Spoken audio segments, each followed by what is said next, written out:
In this series of videos, we look at the causes and course of the Second World War as well as the participants in the various theaters of the war.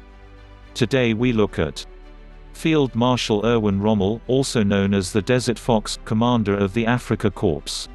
Field Marshal Erwin Rommel, the 15th of November 1891 to the 14th of October 1944, was a German general and military leader during the Second World War. His North African campaign mesmerized the German people and earned him the nickname, the Desert Fox.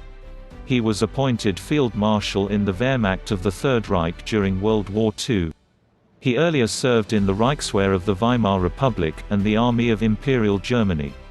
Rommel was a highly decorated officer in World War I and was awarded the Pour le Mérite for his actions on the Italian front. In 1937 he published his classic book on military tactics, Infantry Attacks, drawing on his experiences in that war. In World War II, he distinguished himself as commander of the 7th Panzer Division during the invasion of France in 1940. His leadership of German and Italian forces in the North African campaign established his reputation as one of the most capable tank commanders of the war. With grudging admiration, the British soldiers in North Africa called him the Desert Fox. Among his British adversaries he had a reputation for chivalry, and anything done well was called a Rommel, so much so that the British High Command had to issue an extraordinary ultimatum to its field commanders: "Our soldiers are talking too much about Rommel, so much so that it is affecting morale amongst our troops." Although he is undoubtedly energetic and able, Field Marshal Erwin Rommel is not a Superman. His phrase, "war without hate," has been used to describe the North African campaign. Some historians have tried to link Rommel to war crimes and abuses both towards enemy soldiers and native populations in Africa during the conflict. However, others have noted that there is no evidence that Rommel was involved or knew about these crimes, pointing out that the war in the desert, as Rommel fought it, still came as close to a clean fight as there was in World War II. Rommel later commanded the German forces opposing the Allied cross-channel invasion of Normandy in June 1944. After the Nazi Party came to power, Rommel gradually came to accept the new regime, with historians giving different accounts on the specific period and his motivations.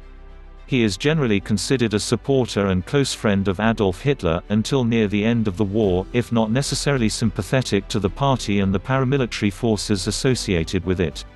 His stance towards Nazi ideology and his level of knowledge of the Holocaust remain matters of debate among historians. In 1944, Rommel was implicated in the 20th of July plot to assassinate Hitler. Because of Rommel's status as a national hero, Hitler desired to eliminate him quietly instead of immediately executing him, as many other plotters were. Rommel was given a choice between committing suicide, in return for assurances that his reputation would remain intact and that his family would not be persecuted following his death, or facing a trial that would result in his disgrace and execution. He chose the former and committed suicide using a cyanide pill. Even in death, Field Marshal Erwin Rommel is of service to Hitler. He is given a state funeral, and it was announced that he died as a hero, having succumbed to injuries he sustained from the strafing of his staff car in Normandy. Back to Rommel's exploits in North Africa. The Italians had been fighting the British in North Africa since June 1940, but by the summer of 1941, the whole Italian position in North Africa is near a state of collapse. Before Mussolini can send an SOS to his fellow dictator, the German High Command had already analyzed the situation. Hitler creates the German Afrika Korps, the Deutsches Afrika Korps (DAK), an elite army consisting of highly mechanized infantry units, panzer troops and artillery. To command these units, Hitler appoints Erwin Rommel, a brilliant panzer commander. Rommel is promoted to Generalleutnant 3 days later and flies to Tripoli on the 12th of February 1941. The DAK had been sent to Libya in Operation Sonnenblume to support Italian troops who had been completely overpowered by British Commonwealth forces in Operation Compass, and to establish a supply line from the sea. Rommel identifies Tobruk as that supply line, the only deep harbor between Benghazi and Alexandria. His efforts in the Western Desert Campaign earned Rommel the nickname the Desert Fox from British journalists. Allied troops in North Africa were commanded by General Archibald Wavell, Commander-in-Chief, Middle East Command, and he reckoned that it will be some months before this unknown German general can organize his forces. Neither Rommel nor his men have any experience in desert warfare, but as soon as panzer troops arrive on shore in Tripoli, Rommel sends formations straight to the front to fight British forward lines. The Afrika Korps must learn as they go. Within 1 week, the Afrika Korps had traveled for more than 400 miles towards Tobruk, taking the British completely by surprise. In one of the artillery batteries advancing on Tobruk, is a veteran of earlier German victories in Europe, Private Karl Bolst, and this is what he had to say about the campaign. "We had been traveling for days in the desert without seeing anything when suddenly we came across destroyed German equipment and German dead who no one had found time to bury. Our officers ordered us to set up our guns. We were busy setting up when suddenly there he was, General Rommel. He spoke with our officers and walked among us, and he did not hide his pleasure at seeing our many guns, and I heard him say, 'We will do it. With this heavy artillery, we will do it. It is just what we needed.'" In the fluid and often chaotic desert skirmishes, Rommel seems strangely sure of himself. Like a gallant knight from another age, he moves amongst his troops during the thick of battle as if no bullet can touch him.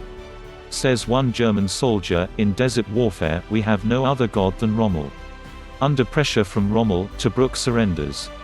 38,000 British and Commonwealth soldiers are captured by 15,000 German soldiers under Rommel. Says Winston Churchill, the British Prime Minister during World War II, "Defeat is one thing, disgrace is quite another." Rommel is summoned to Germany, is awarded the Iron Cross and the coveted baton of Field Marshal. Hitler compares him to Hannibal, Alexander, Caesar. Rommel has become a larger-than-life figure in both Allied and Nazi propaganda, and in post-war popular culture, with numerous authors considering him an apolitical, brilliant commander and a victim of the Third Reich, although this assessment is contested by other historians as the Rommel myth. Rommel's reputation for conducting a clean war was used in the interest of the West German rearmament and reconciliation between the former enemies, the United Kingdom and the United States on one side and the new Federal Republic of Germany on the other. Several of Rommel's former subordinates, notably his Chief of Staff Hans Speidel, played key roles in German rearmament and integration into NATO in the post-war era. The German Army's largest military base, the Field Marshal Rommel Barracks, Augustdorf, is named in his honor. Thank you for watching. We will be releasing other videos relating to the Second World War.